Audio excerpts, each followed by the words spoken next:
Mr. Mayor, Mr. Benjamin, have you been interviewed by the FBI in connection with this Village at River's Edge investigation? No, Jody, grow up. Mr. Speaker, hey, how are you?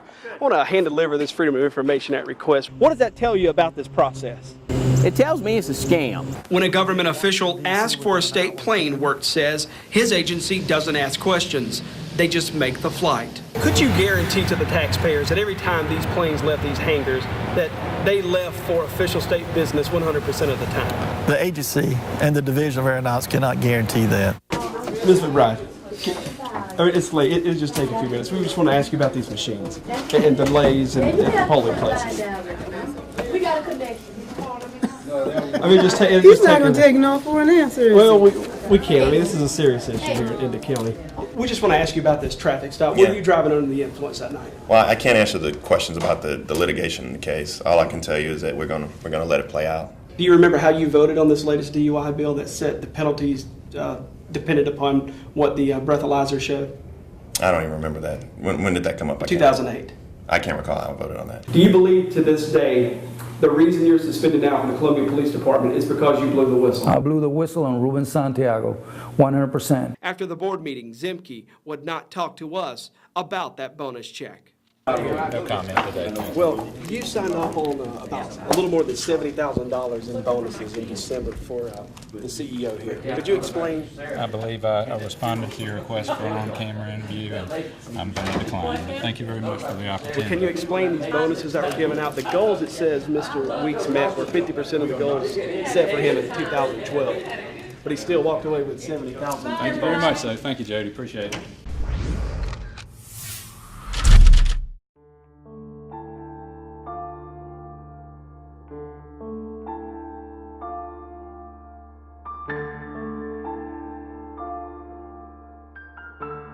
I remember seeing the car traveling, at a high rate of speed, and I remember telling my husband, that car is going to hit us.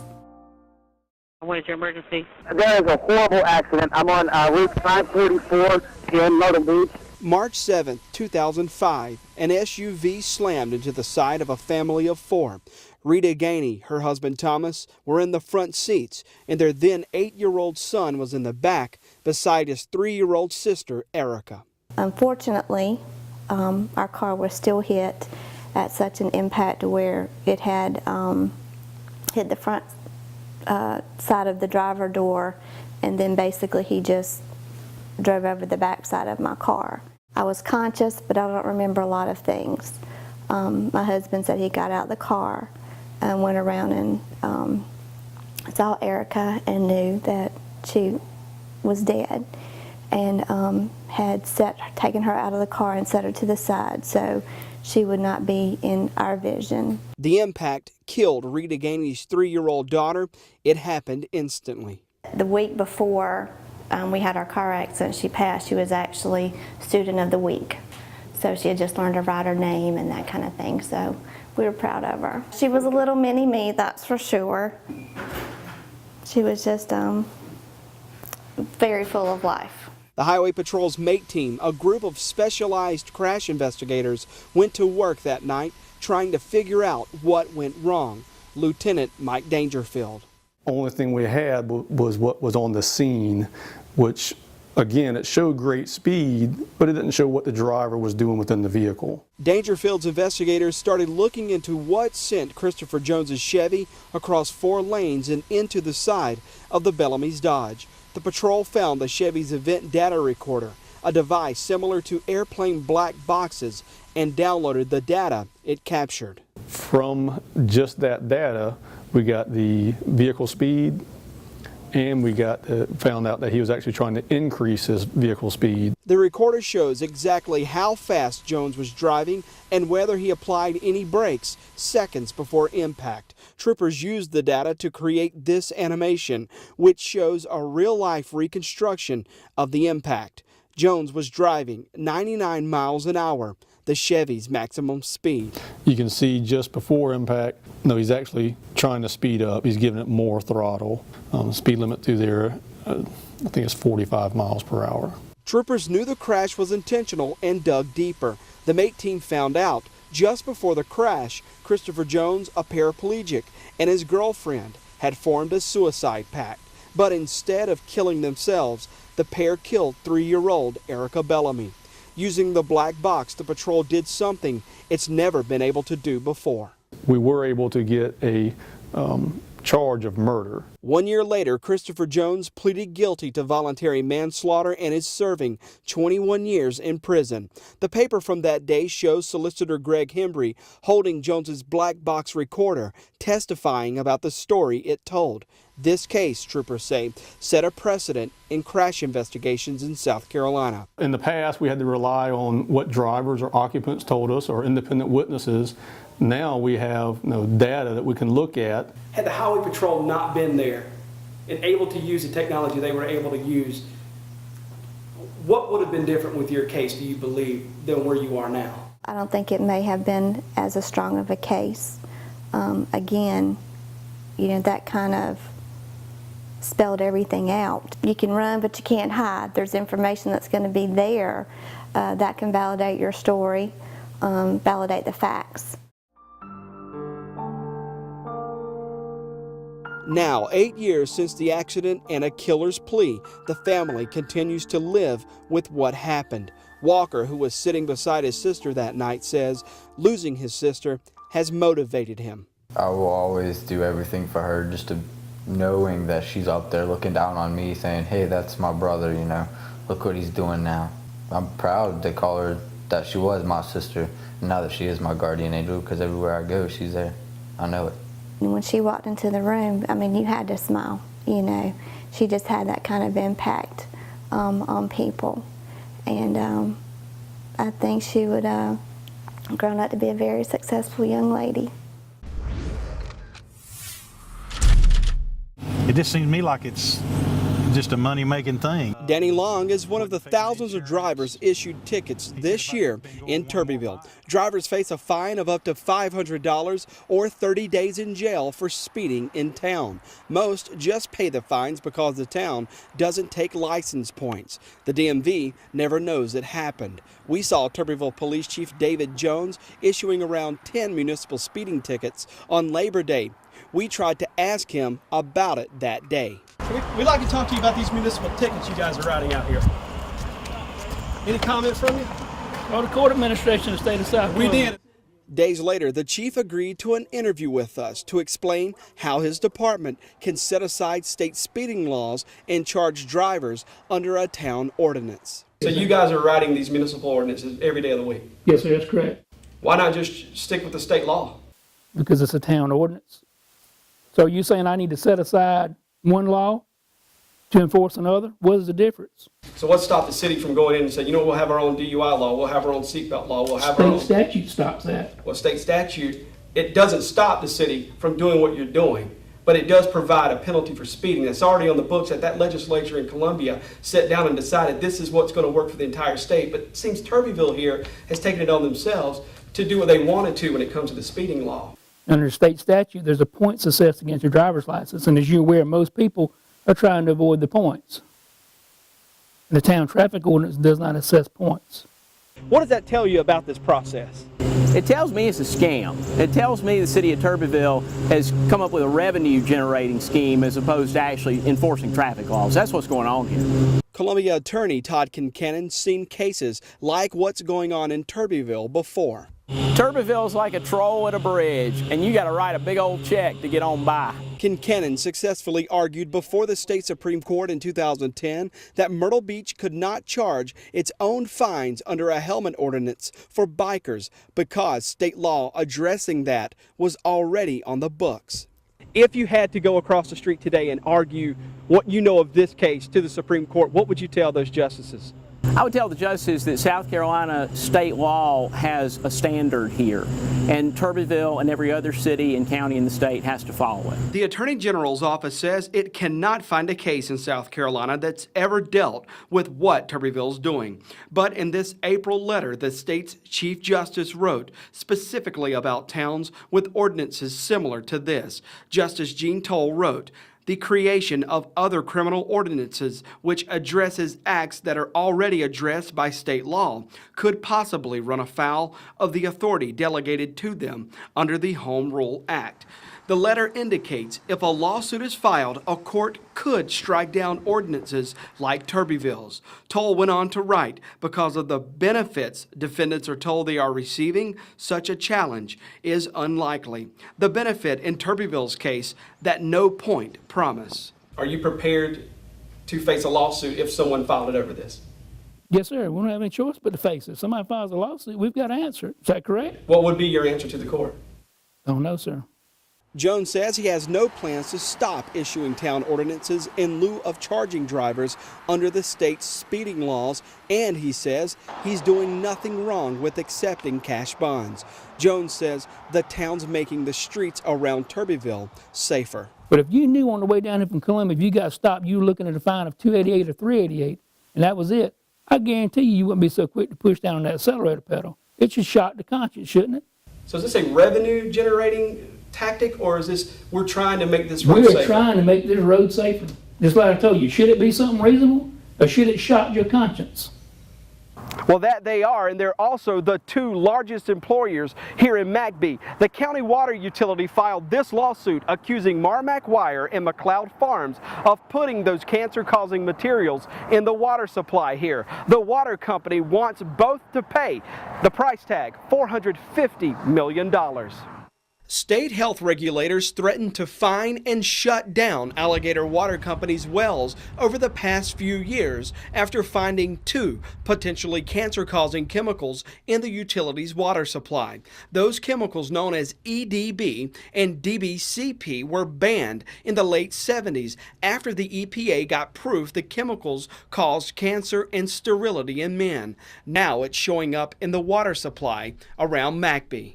They got above the levels that DHEC allows, and so we had to start paying for filtering out those chemicals. The price tag, more than $15 million to install these carbon filters. The utility had to shut some wells down. Alligator Water also built this 2 million gallon holding tank to store their clean water. All costs they've passed along to customers. Water rates in Chesterfield County are up 50% in just the past few years to help pay for the filter systems. We've had to borrow money from the United States Department of Agriculture to put some of these projects in that were designed to filter these chemicals out, and at a great cost, and so we have to pay those loans back. That's when Alligator Water called in help to figure out who or what's poisoning their water supplies. This 2007 map shows DHEC tested 68 public and private wells around McBee. They found more than half were either contaminated or at least held traces of the chemicals. The highest contamination levels showed up in the heart of McLeod Farms, one of the state's largest peach farms. The farm uses many of the wells to irrigate the peach trees that surround them. Of the farm's 18 wells, this DHEC map shows the agency found 2/3 with chemical contamination. I'm asking you what's going on. After messages to McLeod Farm President Kemp McLeod went unanswered, we went to McLeod Farms to speak with him. Alligator Water Company's lawsuit accuses McLeod Farms of poisoning the Chesterfield County water supply. I want to talk to you about this lawsuit involving you and Alligator. No comment? Nothing at all? Says I have no comment. DHEC records show this, a possible dump site on the McLeod farm. It's located right behind the farm's migrant camp and is feet away from the most contaminated drinking well that DHEC tested. DHEC's 2007 map shows the migrant camp's well contamination was nearly 200 times higher than the EPA's limit. The second test last year showed the contamination doubled to 400 times the safe limit. Same story around McLeod Farm's roadside stand. DHEC tested 3 wells near the produce fields here. All 3, according to DHEC's map, came back with levels of chemical contamination.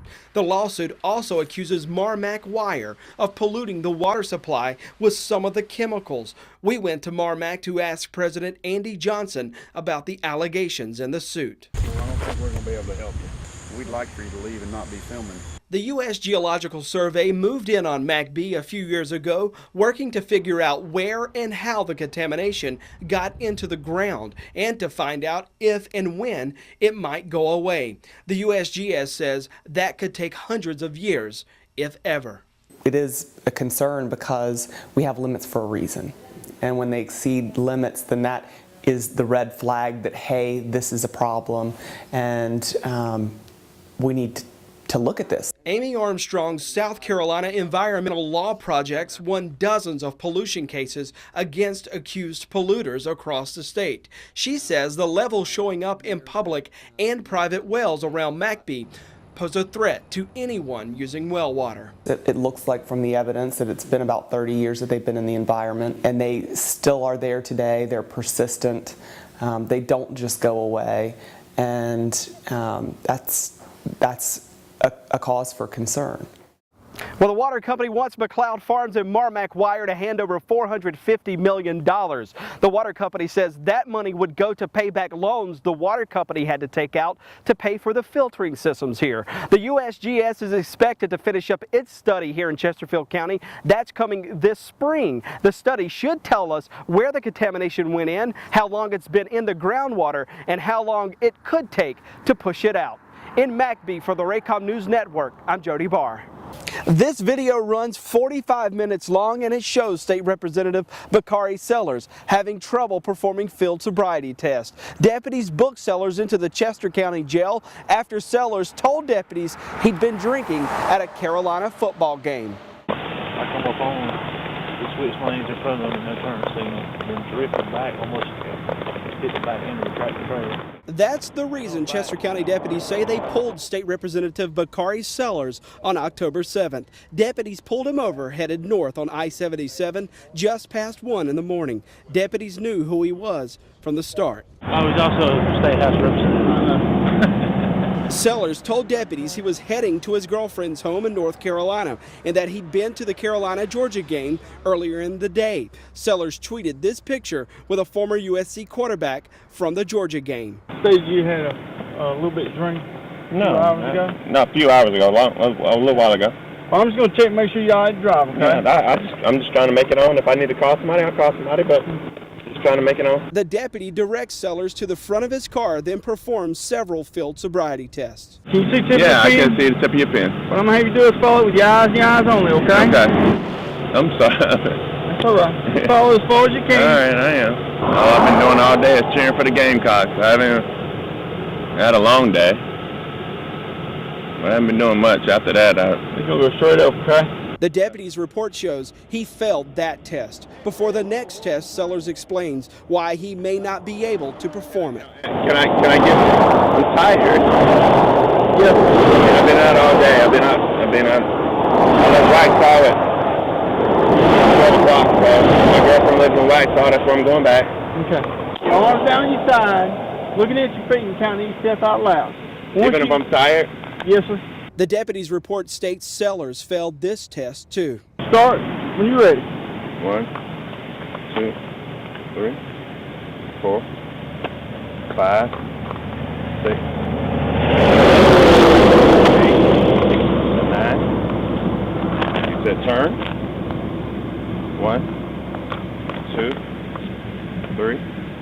Excuse me. 4. Last test is the one-legged thing. I'd like you to Can go. I say I'm tired? Yes, sir. Okay. Pick your foot up approximately 6 inches off the ground. 1,001, 1,002, excuse me, 1,000. Oh, I got to do 1,001, 1,002, 1,003, 1,004, 1,005, 1,006, 1,007, 1,008, 1,009. Excuse me. All right. Is that okay? I'm sorry. I don't have a lot of balance and I'm tired. The report states Sellers failed all 3 tests and refused to take the breath test, which he's allowed to do by law. Hands on your back, y'all, the rest of Sellers initially declined to talk with us about the DUI arrest, instead referred us to his attorney, Chester County Representative Greg Delaney. We caught up with Sellers at a Judiciary Committee meeting Tuesday to question him about his charges. We just want to ask you about this traffic stop. Were you driving under the influence that night? Well, I can't answer the questions about the litigation in the case. All I can tell you is that we're going to let it play out. We're going to take it head on, and we're not going to shrink from any responsibilities that I have here or anywhere else. And I mean, that's unfortunately all I can tell you. Today is a really somber occasion. In 2008, Governor Mark Sanford signed a new DUI bill that required a 6-month license suspension for DUI suspects who refused a breath test. Sellers was part of the House that passed that legislation, but there is no roll call votes to show how he voted. Do you remember how you voted on this latest DUI bill that set the penalties depended upon what the breathalyzer showed? I don't even remember that. When did that come up? 2008. I can't recall how I voted on that. But you didn't blow upon request. Law says you cannot blow. Why didn't you? I can't comment on those parts of the whole incident. I can't. Why did I end up in the? What did I do that was not appropriate? Sellers is free on a $1,000 bond. He's asked for a jury trial on that DUI charge. Our investigation uncovered this. It's a list of convictions and license suspensions in Bakari Sellers' driving record. This shows for 2 years while Sellers served in the State House, his license was under suspension. From Chester County for the Raycom News Network, I'm Jody Barr. Well, this is known as the Village at River's Edge. It's a low-income housing development built using some of your tax dollars. The feds say they found kickbacks paid to a former city employee, and some of the tax dollars meant for this project, the feds say, were stolen. Through our investigation, we found this. It's a foreclosure naming Columbia Mayor Steve Benjamin and the men involved in this federal investigation. In our pursuit of piecing together Columbia Mayor Steve Benjamin's connection to the Village at River's Edge, we took our questions straight to Benjamin. We first emailed the mayor asking for an interview. He did not grant the interview, but wrote he sold his interest in the housing development in 2009, just 48 hours before running for mayor. Benjamin continued, he doesn't have anything to do with the project now. We had questions Benjamin didn't answer, so we tried to talk with him at a city event. Mr. Mayor, Mr. Benjamin, I'd like to ask you a few questions. Mr. Mayor, have you been interviewed by the FBI in connection with this Village at River's Edge investigation? No, Jody, grow up. Have you retained counsel? Have you turned down an interview? I can't get cameras in here, guys, sorry. Benjamin walked into a locked art exhibit and left out a back door. Columbia leaders spent more than $5 million on this Village at River's Edge. The money was for water lines, sewer, and roads to service 60 public housing units. The project is still incomplete today. In 2006, City Council records show Benjamin went before City Council and sold the idea of the development to the city. City Council minutes show within 1 year, the city borrowed millions from the feds to provide Benjamin's group the taxpayer loan to create the development. Benjamin's name is on the founding documents for the Village at River's Edge. He became the registered agent for the group in 2007. The next year, Benjamin and former SC State University chair John Pinson took out a $2.1 million private loan on the project. Both men signed the loan records, promising to repay NBSC. In 2009, federal prosecutors say Pinson recruited investors. One was fellow SC State University trustee Lance Wright. The other was Tony Williams. The FBI later developed Wright as a cooperating witness and put a wire on him. In August 2009, that's when agents say they caught Pinson paying an unnamed former city employee a $5,000 kickback for help with the housing project. That same month, Benjamin sells his interest in the project to John Pinson. Then 2 days later, Benjamin announces his run for mayor. The next year, NBSC sues Pinson and Benjamin, claiming both failed to repay the loan on the housing project. In April, the bank won a judgment against Benjamin for $1.3 million and against Pinson for more than $1.5 million. Then, 2 weeks ago. Mr. Wright, anything you'd like to say before you head in? No, not at all. Have a good day. The feds hit Lance Wright, Tony Williams, and John Pinson with felony charges related to the investigation into the village at River's Edge. How about the mayor of Columbia, Steve Benjamin? Did he have any involvement in this village at River's Edge? None of the indictments name Benjamin, and his name has not come up in court when prosecutor Mark Moores discussed the indictments. Did Stephen Benjamin's name ever come up on that wiretap or during this investigation? Jody, you know that I can't answer questions about a wiretap or an investigation. You know I can't answer those questions. We don't comment on things that are not a matter of public record. Well, again, Steve Benjamin has not been charged or named in this federal investigation, but prosecutors tell me the investigation here is not over. 3 other men charged in this case have pled guilty. They will face sentencing in January. Jonathan Pinson, though, has asked for a jury trial on his federal charges. That trial happens in March. In Columbia, Jody Barr, WIS News 10. And on the news at 5, we showed you how several lawmakers used the state plane for day trips to the beach, a one-way flight to Chicago, to the Speaker of the House, booking rides to deliver speeches. WIS lead investigator Jody Barr tracked down those lawmakers who took those flights. He continues his investigation live now from the State House. Jody. Well, Ben and Judy, the lawmakers we talked to about this story all defended their use of the state airplane fleet. Each told me every flight they took served a taxpayer interest. Here's their explanations so you can decide. This is the state's largest, most expensive airplane. The Beechcraft King Air 350 cost more than $1,200 an hour to fly, but that hasn't stopped some lawmakers and state agencies from using it. The only standard for taking it out, the trip must be for official state business. Have you found that the state airplane is being used for official state business 100% of the time? I can tell you that's what I'm doing. Our investigation found Republican House Speaker Bobby Harrell took the state plane to an upstate apple festival. The trip cost taxpayers $3,300. Can you look taxpayers in the eyes and say that a trip like that where you're simply giving speaking engagements at a cost of $3,300 is a change, is that a smart use of taxpayer money? It was important to the people in that area. It's a huge event for the folks in that area.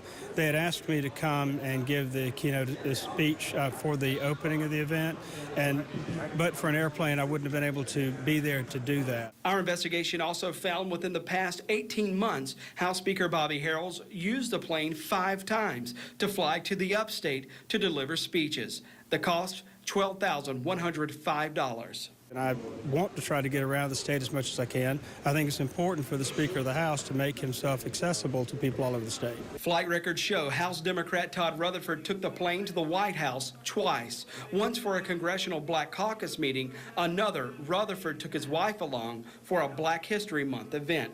Total cost, $5,015. Can you defend those flights you took as a good public use of that money? Not only can I defend them, but I would recommend that more lawmakers look into using the state plane. Rutherford says the plane is an important tool for lawmakers to meet groups across the state, to hear their input on public policy. And uses like Speaker Harrell's, Rutherford says, is exactly why the planes exist. It's just huge for all of those people, and that's why they invite us places. They want us to come. They want our input, and the cost of bringing everybody to Columbia is just way too expensive. House Democrat Bakari Sellers charged taxpayers $4,690 for a trip to Myrtle Beach and one to the White House. Were those state business? Oh, of course. One was actually to go to the White House to talk about state issues. I got a chance to talk to the Chief Information Officer for the United States government about the South Carolina data breach. Sellers says his Myrtle Beach trip was to meet with elections directors to talk about election law changes. Sellers is a member of the Election Law Subcommittee. Were they state business? Of course. And those were the most efficient ways to get there. Is there abuse? Yes. And do those people need to be called out? Yes. And should they repay the state? Yes. We're getting more activity. We have more work. And in the future, probably more plane flights. State Commerce Secretary Bobby Hitt's agency used the state plane 10 times in the last 18 months for a total of $32,595. A review of Commerce's flight records show 19 confidential passengers flew on the state plane in the last 18 months. Should folks be alarmed when they see the Commerce Department using flights and confidential passengers listed on those? No, it's pretty normal. It's part of our routine business. HIT explains they agree to secrecy when businesses look to build in South Carolina. It helps the potential employer keep potential business moves out of the media and away from competitors. Once a deal's made, HIT says, those confidential passengers are made public. HIT argues they couldn't do business without access to airplanes. So if we have a client come to the state and we have one day with them and we have to show them 3 sites, you can't drive to the 3 sites in many instances in the time that's allotted. Last October, HIT took a flight to Omaha and took former Gamecock pitcher Michael Roth with him. Well, the flight to Omaha, Michael Roth and some staff here from Commerce, $8,250, and the disclosure form shows marketing the state of South Carolina. That's correct.